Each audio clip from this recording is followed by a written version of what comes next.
वक्फ क्या है, इस्लाम में इसकी क्या अहमियत है और अब वक्फ तरमीमी बिल सन 24 लाकर इसे किस तरह ख़त्म करने की कोशिश की जा रही है। इस बिल के साइड इफ़ेक्ट क्या हैं, इसके नुकसानात क्या हैं, इन पर और इन जैसे दूसरे पहलुओं पर हमारा ये दूसरा एपिसोड है। पहली वीडियो में हमने वक्फ की अहमियत और वक्फ तरमीमी बिल सन 24 के 3 साइड इफ़ेक्ट यानी नुकसानात से आपको आगाह किया था।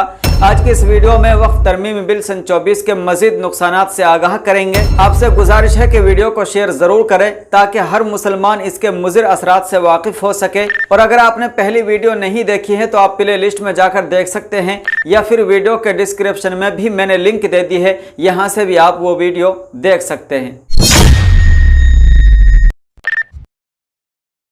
अस्सलाम वालेकुम वरहमतुल्लाहि वबरकातुहू। आप तमाम नाज़रीन को एमटी न्यूज़ इंडिया में खुश आमदेद। मैं आपके साथ आपका मेज़बान साहिब कासमी।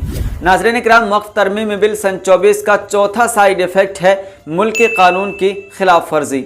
यह बिल दस्तूर की दफ़ा 16, 25 और 26 के ख़िलाफ़ है, जिसमें मुल्क के तमाम बाशिंदों को मजहबी आज़ादी दी गई है और उन्हें अपनी तालीम गाहों, इबादत गाहों और मजहबी मकामात के आज़ादाना इंतज़ाम व इंसराम का हक़ दिया गया है।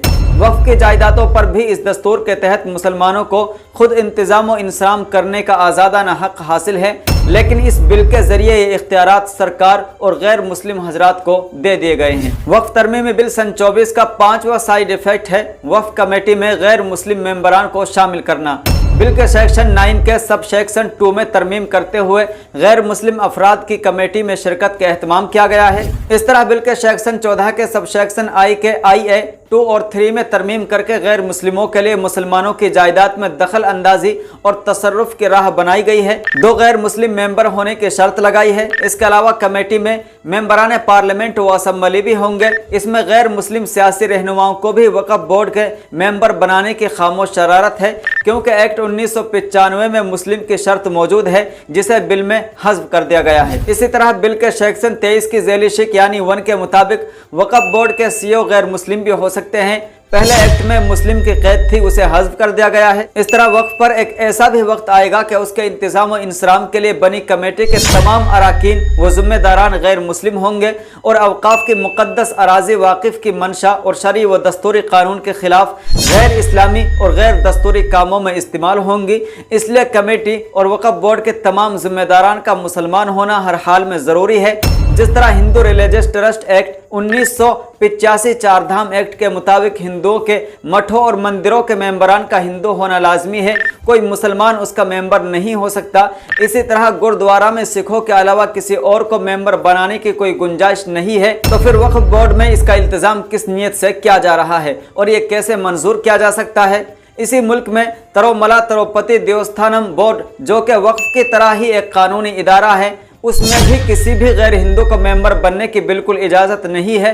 गैर मुस्लिम को इतनी मजबूती से रोका गया है कि उसमें लिख दिया गया है कि सिख हिंदू नहीं है, यानी वो भी मेंबर नहीं बन सकते। फिर मुसलमानों के अवकाफ कमेटियों में हिंदुओं को लाने की कोई वजह इसके अलावा नहीं है कि अवकाफ के तकद्दुस और उसके वजूद को पामाल किया जाए और रफ्ता रफ्ता मुसलमानों की तालीम गाहों, इबादत गाहों और फलाही इदारों का कंट्रोल अपने हाथ में लाकर उसके ज़रिए अंजाम पाने वाले अमाल पर बंदिश लगा दी जाए, या कम अज़ कम उसकी इस्लामी रूह निकाल कर उन जगहों पर अपना सिस्टम थोप दिया जाए। इसी के साथ हिंदू भाइयों का जहन मुसलमानों की मुखालफत के लिए तैयार करने और मुसलमानों को इस बिल की मुखालफत करने की वजह से फ़िरका परस्त के तौर पर पेश करने की कोशिश की गई है ताकि मुल्क में नफरत फैले। वक्फ तरमीमी बिल सन 24 का छठा साइड इफेक्ट है ज़बानी वक्फ के हैसियत को ख़त्म करना। बिल के सेक्शन 3 के सब सेक्शन I में खास ज़बानी होने के लफ्ज़ को हटा दिया गया है। इसी तरह सेक्शन R3 के ज़ैली शिक यानी I को हज़्फ कर दिया गया है, जिसमें ज़बानी वक्फ करने का निज़ाम मौजूद था। दरअसल इस शिक को हटाकर वक्फ बाई यूज़ यानी ज़बानी वक्फ की हैसियत को ख़त्म करके पूरे मुल्क की 90% से ज़ायद अमलाक को वक्फ से निकाल कर सरकार और बड़ी कंपनियों की तहवील में देना या उसे मुतनाज़ा बनाकर मुल्क में खाना जंगी शुरू कराना है। हालांकि मुल्क के कानून के साथ इस्लामी शरीयत में ज़बान की बड़ी अहमियत है।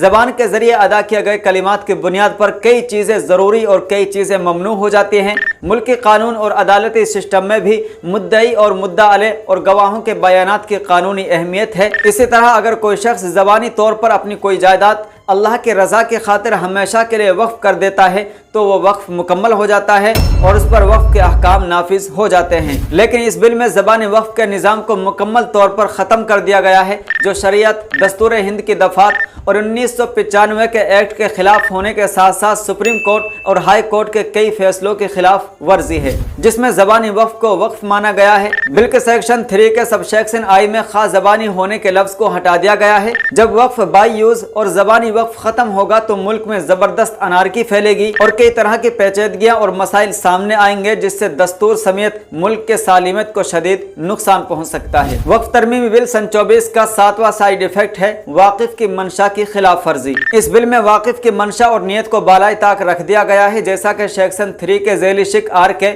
यानी IV में लफ्ज़ फला यानी वेलीफेयर के बाद ये इजाफा किया गया है कि मरकज़ी हुकूमत के ज़रिए तजवीज़ करदा तरीक़े से बेवा, तलाक़ याफ्ता औरत और यतीम की कफ़ालत शामिल है, जबकि शरीयत का और अब तक वक़्फ़ कानून का, चाहे वो अंग्रेज़ों का स्याह दौर ही क्यों ना हो, उसका ये लाजमी हिस्सा है कि वक़्फ़ करने वाले ने जिन मक़ासिद के लिए वक़्फ़ किया है उन्हीं मक़ासिद में शे मौक़ूफ़ा इस्तेमाल की जाएगी और उसका बहरहाल ख्याल रखा जाएगा। यह बिल इस मकसद को ख़त्म करके सरकार की मंशा को अहमियत देता है, जिनके ज़रिए औक़ाफ़ की जायदादों को सरकारी कब्ज़े में लाने और बड़ी कंपनियों को देने की राह हमवार होगी, जो कि वाक़िफ़ की मंशा और इस्लामी तालीमात के वाज़ेह खिलाफ है। वक्फ तरमीमी बिल सन 24 का 8वां साइड इफेक्ट है ज़बानी मुतवल्लियान को मुस्तरद करना। शरीयत ने ज़बानी तौर पर किसी को मुतवल्ली बना देने को काफ़ी समझा है, इसके लिए किसी तहरीर की लाजिमियत नहीं है। बिल के ज़रिए ज़बानी मुतवल्लियान को मुस्तरद कर दिया गया है, जो शरीयत और एक्ट 1995 के खिलाफ है। तरमीमी बिल के सेक्शन 3 के सब सेक्शन आई को हज़फ करके ज़बानी तौर पर बनाए गए मुतवल्ली की हैसियत को तस्लीम करने से इनकार किया गया है, जिससे वक्फ के तहफ़्फ़ुज़ का बड़ा मसला पैदा होगा, या जहां वक्फ जायदाद के दस्तावेज़ में मुतवल्ली का नाम जिक्र नहीं है उसे भी उलझाने और वक्फ के ज़मरे से निकालने की कोशिश की जाएगी और पोर्टल डेटा में इंदराज के वक्त मुतवल्ली का नाम न होने की सूरत में रजिस्ट्रेशन रद्द होकर वक्त मुतनाज़ा करार पाएगा और सरकारी प्रॉपर्टी बन जाएगी। तो नाज़रीन इकराम, ये हैं वक्फ तरमीमी बिल सन 24 के कुछ साइड इफ़ेक्ट, जिनमें से 3 को मैंने पहले एपिसोड यानी कल की वीडियो में बताया था और 5 साइड इफ़ेक्ट यानी नुकसानात आज की इस वीडियो में मैंने आपके सामने रखे हैं। बाकी इसके जो साइड इफ़ेक्ट और नुकसानात हैं वो भी मैं आने वाले एपिसोड में आपके सामने रखूँगा। अभी इस वीडियो में इतना ही, फिर मिलते हैं किसी अगले वीडियो के साथ। अस्सलामु अलैकुम रहमतुल्लाहि व बरकातुहू।